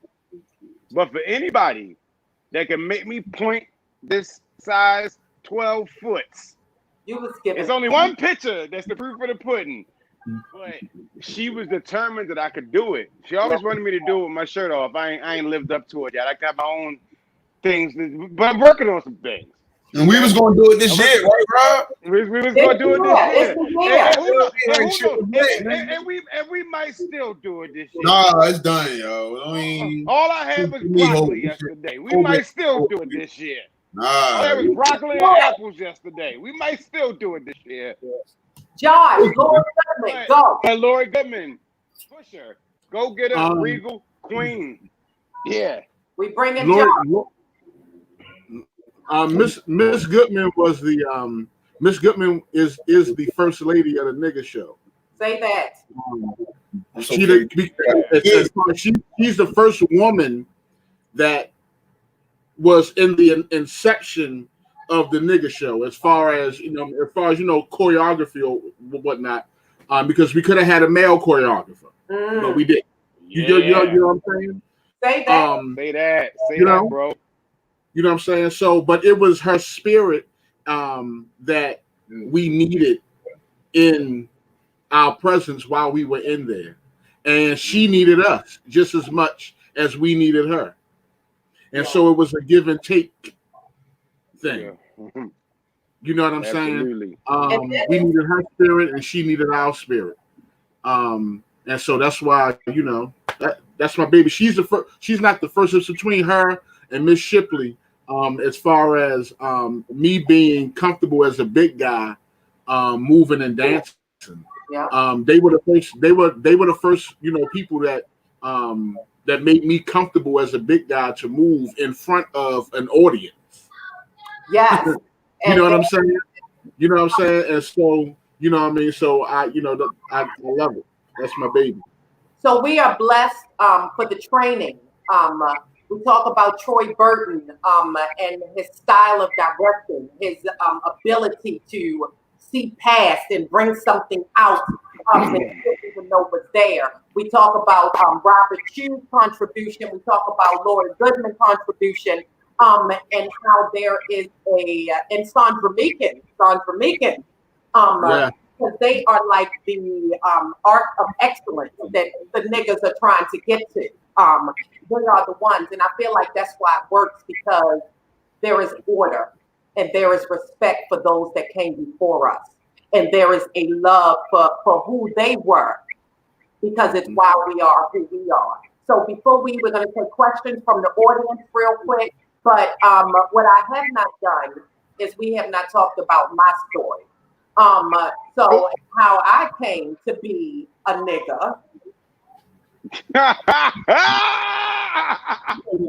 Shut up. And why I love you niggas. Okay, let me, at the risk, I'm not about to get all sloppy right now. But I can say this: I was not a part of the beginning of the show. I saw the show when it came to. Right? So once I watched y'all on stage, something in me changed. It is why I feel so close to you all today. Because on that stage, motherfuckers, y'all said things that I have been trying to put into words for so long. And y'all staying in your truth on that stage. And I remember saying to you, like, bitch, these are people. And I didn't know how, and I didn't know why I was called in such a way. But when we talk about spirit, we talk about divine order, we talk about I came to a Troy Burton life. What you need, nigga, I will carry buckets across the stage. What do you need? I need to be in here. I need to hear this message every night. When y'all can't see me backstage, but when y'all do, brother,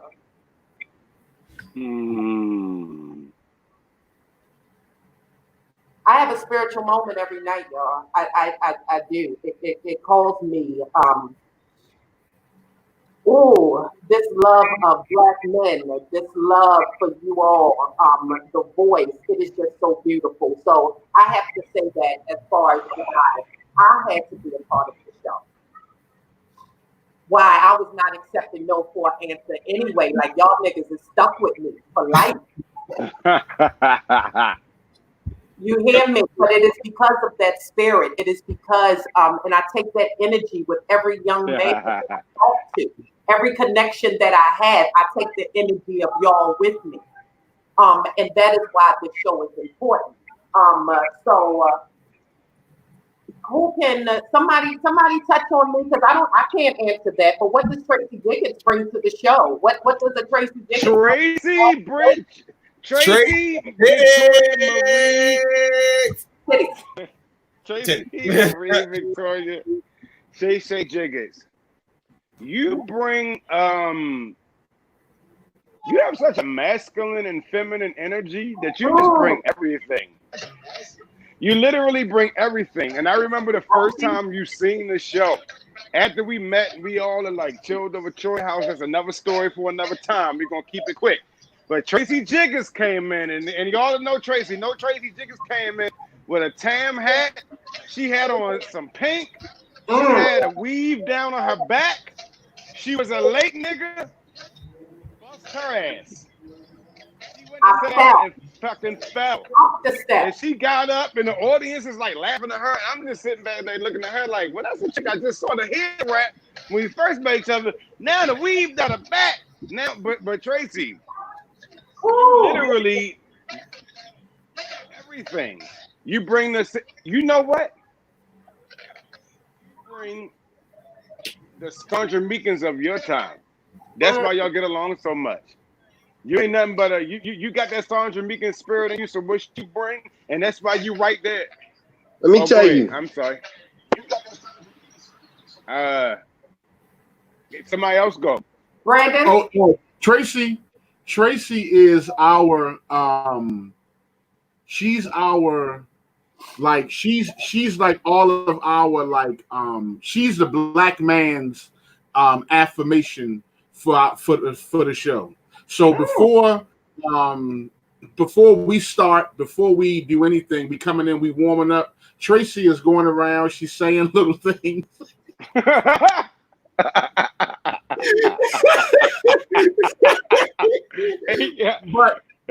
But she's affirming that we are the shit, so that we already have it in our mind, like, niggas, know what y'all about to do, know why you're here, like, know what you bring, and y'all gonna do this shit. She is the one that gets us pumped when we come in for call time.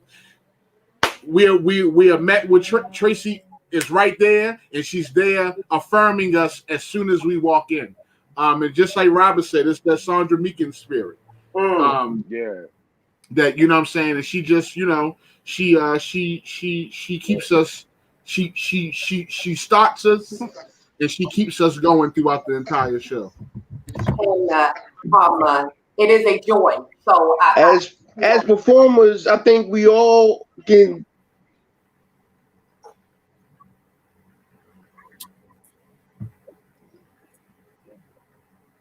I'm sure Brandon's talking. No, I know, and I feel bad because he's passionate. Yeah, he going in right now, He yo. going in. Hear him. Brandon. Good. He's saying something good. Yeah, he's real good, yo. Say that shit again, my nigga. Brandon, say it one more time. Please. Say it just like how you said it before, yo. I can't hear you. Hold up. Make sure we can hear you. Break down. Make sure you're not on mute. Make sure you're not on mute. Use sign language. See, this is stuff that be happening backstage with Tracie. Use sign language. Send a smoke signal. We can't hear you, yo, bro. You gotta write it down up like this. Oh no! And he disappeared. Magical niggas. Damn. Magical niggas. So bring it back in because I want to ask production, are we ready for the video? So I'm we still talking about you, Tracie. All right. Can y'all hear me now? Yeah. There you go. Go off. Brandon, talk. Go. There we go. God damn it. All right. Now, what I was saying was, as performers, we all know that familiar feeling of just having jitters, pre-performance jitters, and just nerves being crazy. Mm-hmm. But Tracie, I swear, every time you come out there and you address the audience and you get shit going, all that shit go away. All of it, I don't feel it no more. I know we about to tear that shit up because you set the tone. I love it, and that's I take that so seriously, and I am so proud that you all. Yes, you do. With such a magical moment, I feel so good and so proud. Yeah. So I thank y'all. We have a question for you niggas on the screen because we're gonna bring Couser back because we have to bring him back and Sandra Meekins. Is that Tanelia? Yes, it is. But the good Tanelia. We love you, Tanelia. We love you, Tanelia. Do we feel like we still have to explain the title? Do we feel like we still have to explain the title? What? Always. I do. Yeah. I haven't been in as long as y'all, but I still gotta explain to people. Even though it seems like, like we talking about the word nigga, it just seems like, we gonna be talking about the word nigga. You should know that because it's in the Real Nigga Show. But when you hear real nigga, so many different thoughts come to mind. Even for me, I'm like, real nigga, all right. Like a nigga pops up in your head, maybe. But come on, bro. Like, open your mind, It's a Real Nigga Show. Like, we talking about real niggas. And what you think a real nigga is different than what your neighbor think a real nigga is. You know, and that's real. And the funny thing is that we probably always will have to explain it. And Lord knows, you got Easy, Josh, Robert, It's like can be like bat, bat, bat, bat, bat, bat, bat. But we're only explaining it because we have to, because Lord knows we don't feel like it no more. But it ain't going nowhere. You know what I'm saying? Like the word ain't never going nowhere. It's always gonna be there. That's just what it is. That's what I've experienced in my almost 40 years on this planet. And my whole thing is that yeah, we'll keep explaining it, but it's not about the word. It's about the experience. And if you white, you still can't call me one. I don't care. Say that. Say that. What 6ix9ine said? I don't care. You said you don't care what 6ix9ine say. Gooba, gooba, gooba. It's fuck. Gooba. Hey, John. Okay, You know what? You need intelligent specs. I can't take you in these intelligent specs right now. Because you come up here, brother. You look like a smart Negro. Oh, you just sit right there. Okay. A polo? Is that the polo man? That's the polo. Is he fresh to death? Okay, so we have a comment from the beautiful Miss Rich. So she says, I love y'all. I love the show. Yakiba. Feeling or message do each of you want black men or women to leave with after they watch the show? Go. So I'll say this real quick story about just leaving the show and what I want, black women and black men to leave with. Our dear friend of the show, Miss Safi, she had brought her brother to see the show. Her brother never been to a show ever. Never been to a show, nothing. Straight hood nigga. Oh. After the show, he like, yo, y'all, you know what I'm saying? This was crazy. You know what I'm saying? Whatever. So, everybody, they in the lobby, people shaking hands, he go outside. So, boom, when he go outside, we all, we lagging around, we go outside. This nigga is in the car. Oh, my God. Writing. He said, y'all have inspired me so much for me being in this show. I got to start writing. This nigga was in her passenger seat writing. That's what I want. Yeah, I want people to walk away from it. I want people to celebrate us. You know what I mean? I want people to be proud to be black in America, to be proud to have the stories that we have. The last person asked if we feel like we still have to explain the show. I think that in the beginning, I used to explain it out of a sense of feeling like I needed to apologize. And now I explain it less because I don't need to apologize. This is my story. This is who we are. And if you don't like it, you can all of our black ass. I'm about to move with my ass. Bro, cheers. Easy, so I can't really. Easy, that could be the slogan. Kiss all our black ass. Okay. Looking forward, Karen Johnson Tate says, looking forward to seeing this amazing show. So we are shout out, Karen. Shout out. People who continue to support the show. Thank you to Baltimore for standing up to this show and continuing to come out time after time. For real. We got a question from Dana. So being able to tour the show has been very special as well, because the Baltimore audience is one thing, but when you recognize that what we have is able to touch on so many different platforms, age groups, lifestyles, cultures, we bringing them all in, and that's what a real music show is about. So we have a question from Dana Carr. Do y'all know Dana Carr? What up, Dana? Hey, Dana. What up, baby? What's up, girl? Hey,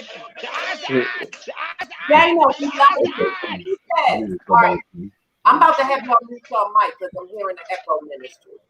So Dana says, what new things can someone who is a super fan and has seen the show before, what new things can she expect And I'm gonna have y'all touch on this question. Then I'm gonna bring in Troy Burton because he's also the perfect person to follow up this question. So Dana, great question. We love you.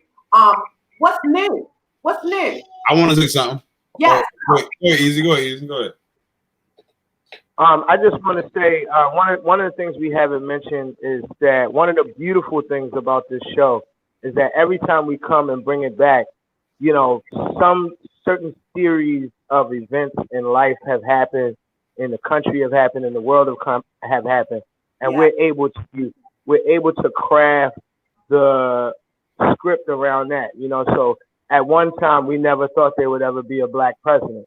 You know, and then we had a black president. And I got that's one in there. That's right. I mean, at one time there was no social media. You know, now we get to touch it. You know, we talk about some of that stuff and bring that in. This time around, we're going to add in some film, and you know, there's a couple of things I don't really want to spoil. So I'm gonna let Troy answer that question. But there are a number of things you can expect, but definitely there's going to be film put in this time. You know, in certain parts. So. Definitely. Love you, Dana. It is not the same show. It continues to evolve. The show continues to grow. Like Easy said, take what is going on today, and that is always a part of the show. What is the here and now, and we address that. And the gentlemen do a great job of addressing it. We got a question from the house mother. So Toya Berkeley wants to know why all them niggas gotta be so fine.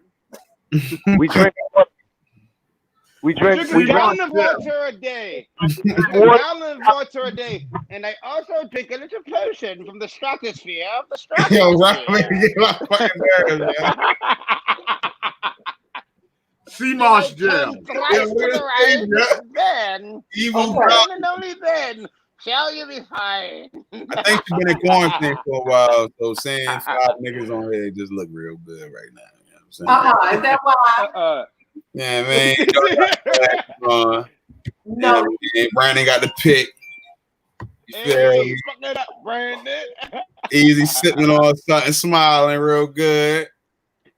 You feel me? And we just look the fuck good. You feel me? That's all good. Flat out.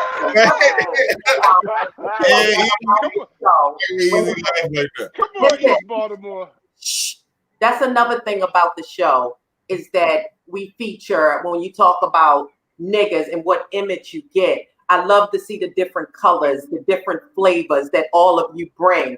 And it's not a cast of all one look, and it's not a cast of we all here. It's truly a mix, and everybody can see something that they know, someone that they know in each of you. So I have to thank you. What we're gonna do is we're gonna say a little bit of a goodbye to you niggas. Y'all not gonna be gone. But I'm gonna give you each an opportunity to tell the world your name. If you have a project, a plug that you want to get your life in, tell the people how they can follow you, how they can get to know more about you. We're going to start with Mr. Brandon. Tell us how they can follow you and close us out. The world. Go.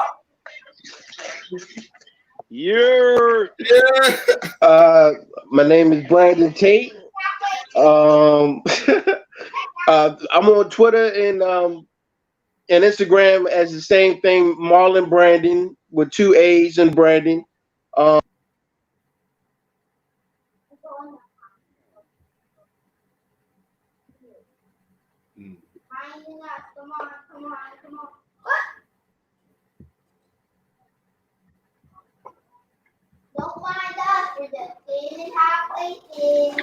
Hey yo, my name is Robert Lee Hardy, man. I got some things in the works. Some things I don't want to speak on. Some things y'all know I am doing with the Real Nigga Show, but you can follow me on Instagram. I'm on Twitter sometime. It's Robert Lee Hardy on Twitter, but same handle on Instagram, Robert Lee Hardy, ROBERTLEEHARDY.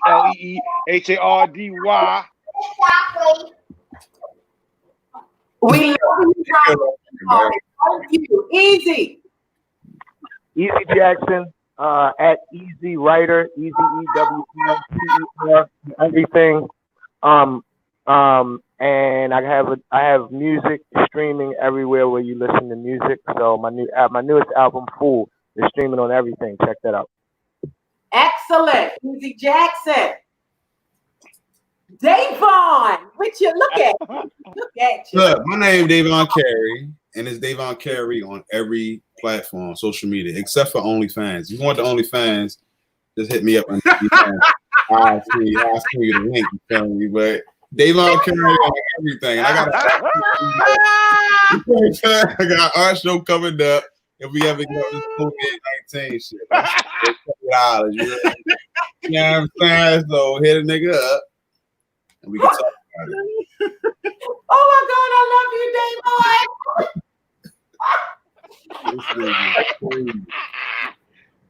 Hey,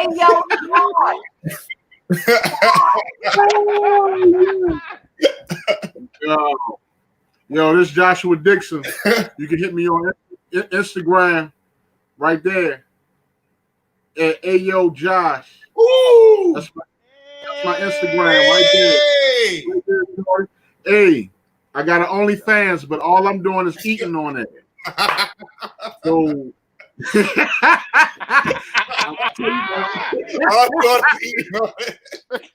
I would tell you about. I would do OnlyFans lives and tell you about all the hot spots, all the stupid food spots.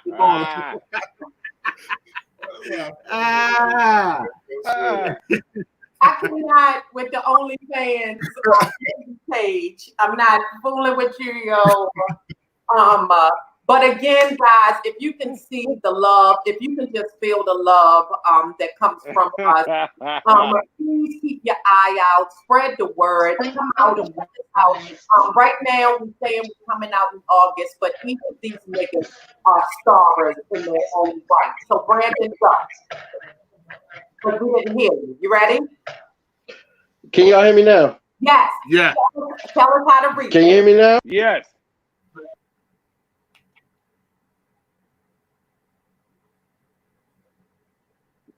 You know. Get him out of here. Okay. Yo, I love you, Brandon. Yo, real shit, nigga. Love you, Brandon. Yo. I know. Brandon, you got nigga, yo. Brandon T. I see all his page. Boy. Out the county. Yo, Josh, get him out of here. I'm saying, can you hear me now? Get him out of here. Okay, so listen, y'all stay, don't go nowhere. I gotta bring on Troy and Meekins so Brandon, that you know I love you, out as well. I love y'all so much. So now we switching gears. Don't leave, niggas, but we bringing back Troy Burton and Sandra Meekins. They got. You know what the fuck it is, Tracie, baby. Oh, baby. Yes. Just me and you. That conversation. Hey, put some light on the subject. Did you like that, Sandra Meekins? Did you like that conversation? Oh, I love that. Oh my. I had to go refresh my makeup because they had me crying and all because they are so awesome. I mean, when Troy, you never know why God does what he does, but for God to work on Troy to bring the caliber of niggas that he did to do this. Everybody can't do this. Okay? Exactly. Everybody. But Troy knew who to tap, when to tap, and how to tap. And he got, can y'all see me? Oh, here I am. Okay, all right. Because I got my teeth, but I need for y'all to see that. All right. And so Troy had, I mean, God, I don't know if God whispered in his ear or God tapped him on the shoulder, but whatever. Troy listened, and he gave. But I also want to say this.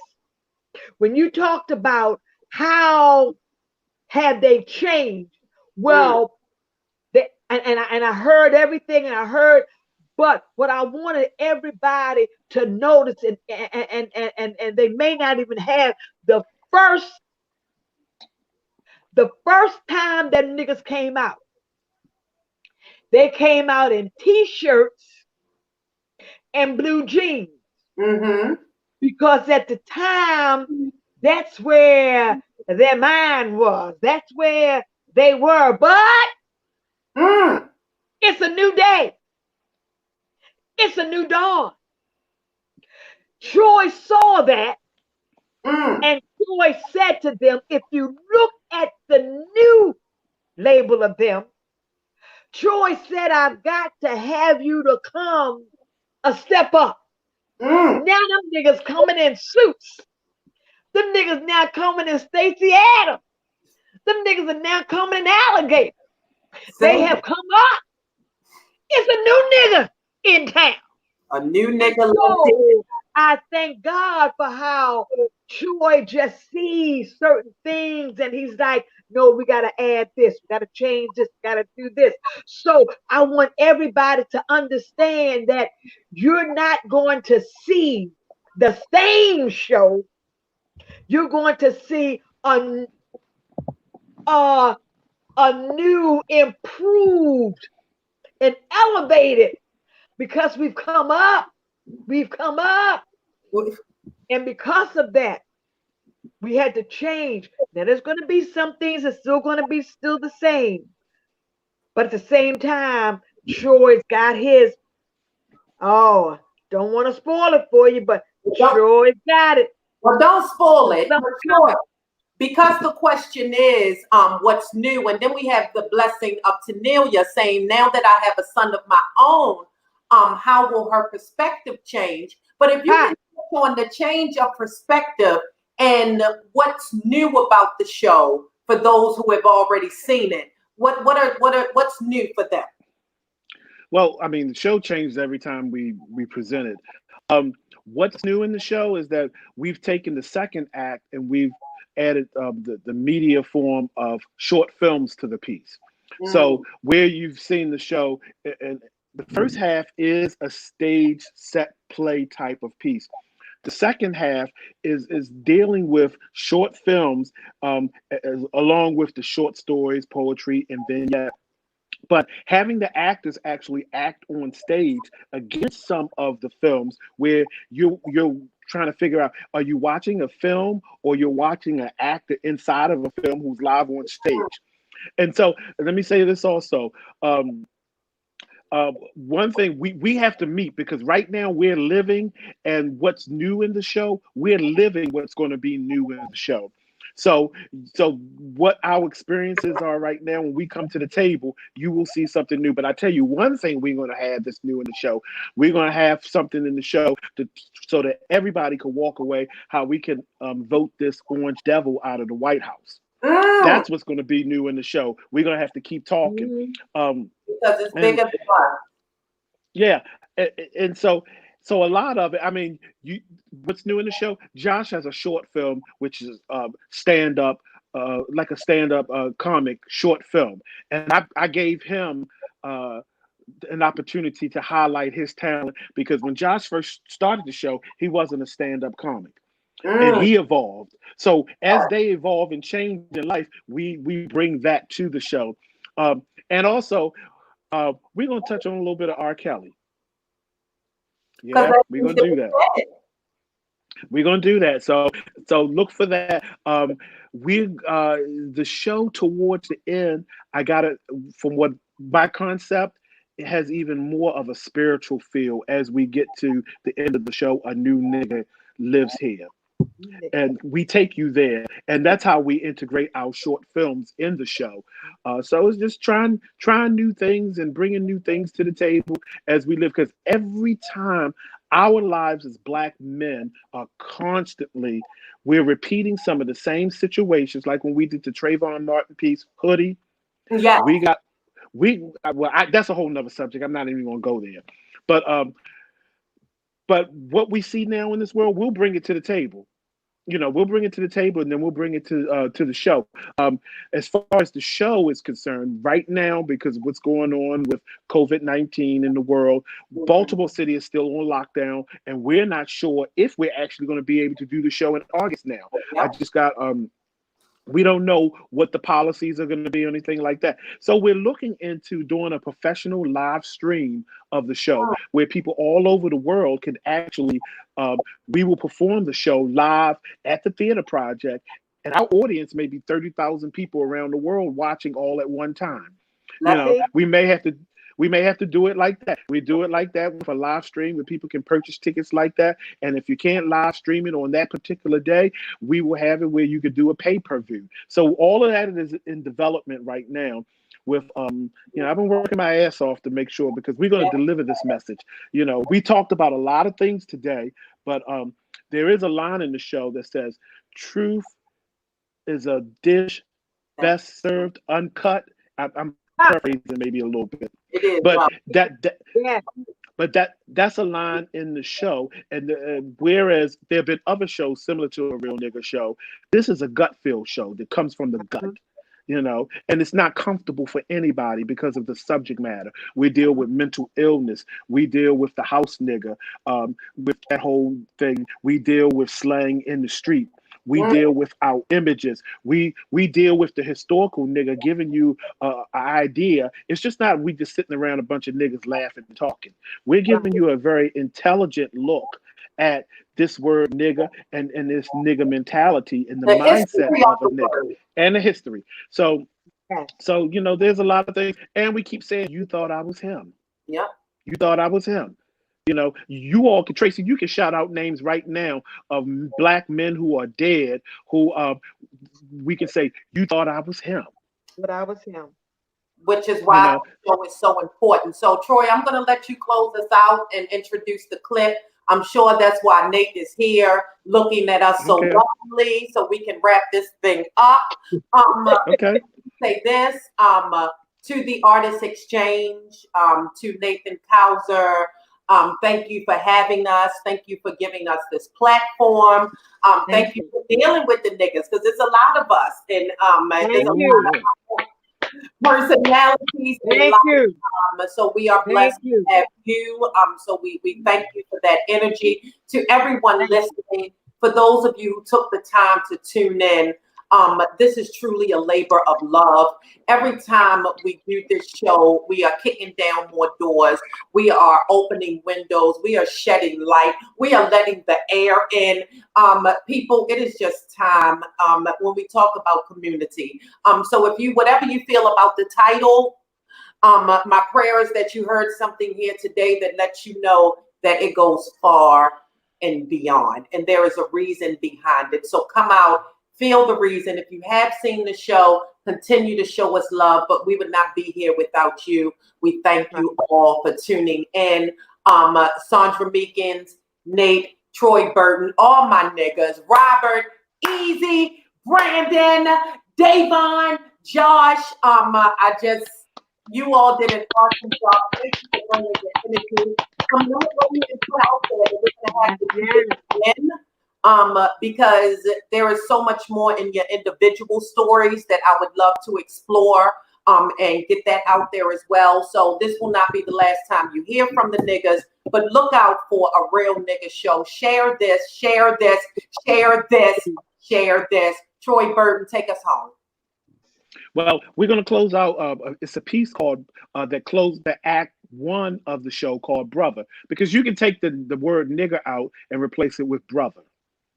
And this is a piece that closed out Act One, and it's a very heartfelt piece where with the guys that they become very much open with their emotions about how they feel about their brother. So it's a piece called Brother. Thank you all for tuning in. This has been the Artist Exchange Virtual Artist Series. Thank you, Tracie, for rocking it out. Thank you, Meekins, for getting online. Thank you. Thank you, Troy. I sent Tracie a message during the show. I didn't even realize today would have been my birth or is my birthday, but I would not have spent it any other way. And I really appreciate you all coming on and joining me and joining this series. Next up, we'll be working with Sheila Gaskins, and she'll be doing a special piece that she created. And this series will go on until we're able to get back to some type of normal or the new normal that is. So thank you all again. Stay locked in. You can go to the Artist Exchange page on Facebook, YouTube, Instagram, and find more information and find what's coming up. Thank you again, Troy. I appreciate you all. Thank you, guys. I see you all still in the chat, but thank you all. And this is it. You'll see the link. It'll be added on to this. So I appreciate you all. And good day. Go out and enjoy this beautiful weather on your front steps. Don't go no further. All right. Peace out. I love y'all. Thank you. Love, love, love, love.